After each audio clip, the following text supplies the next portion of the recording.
Kwa nini Simba walidominate? Unajua Simba ni timu ambayo kwanza ina wachezaji wenye uwezo mzuri wa kukaa na mpira.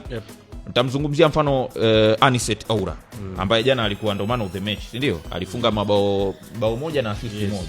Unaelewa by the way. Ndio inakuwa na imepita muda mrefu sana kuonyesha performance kama hiyo. Nafikiri alionyesha mara mwisho tarehe 20 Septemba 2024 akiwa Katari huko. Kuna timu inaitwa Muaisir. Walishinda mabao 5-1 dhidi ya Al Sadd. Alifunga mabao 2 na assist moja. Katika hilo bao ambao walilifunga linafanana kabisa na jinsi ambavyo waliwafunga jana na Mungu.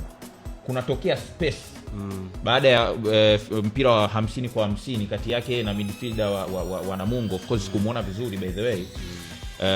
Baada ya kukosa ule mpira anaona kuna space ya kuweza somebody Lienye alienda kuuza ule mpira akaukosa. Yes. Sasa ile space ambayo inapatikana baina ya tuseme nyuma ya safu ya kiungo na eneo la defense ndo akatumia kufanya progression yake na kufikiria kuattempt na kufunga bao.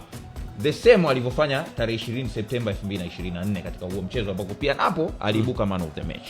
Sasa hii tayari kuna hiyo. Lakini ukija kufuatilia hata bao la tatu Namungo alikuwa kwenye defensive shape yao. Lakini hakuna compactness. Ndio jambo ambalo likapelekea Anicet Aura alivyo receive mpira akaweka ilikuwa ni Rushan Dariaka aliweka mpira kwa Eli Mpanzu kwanza. Ikamlazimu sasa yule Hamis Faki ku step up kutoka kwenye eneo la defense kuja kumzuia kwa sababu hakukuwa na kiungo ambaye aliweza kusoma kwamba nyuma yake kuna hatari kiasi gani. Wao walikuwa mbele zaidi.